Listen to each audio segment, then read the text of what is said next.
ఓ క్రైస్తవులారా, ఈ లోకం అందంగా కనిపిస్తుంది కదా, కానీ అది కేవలం మాయ.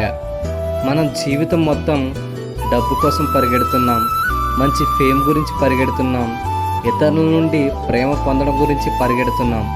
ఇవన్నీ తాత్కాలికం, కానీ యేసు ప్రేమ నిత్యమైనది. ఆయన మాటలు మారవు, ఆయన వాగ్దానాలు తప్పవు. ప్రతి బాధలో, ప్రతి కన్నిటిలో ఆయన నీతో ఉంటాడు. లోకాన్ని కాకుండా యేసుని ఎంచుకో. ఆయనే సత్యం, ఆయనే జీవం.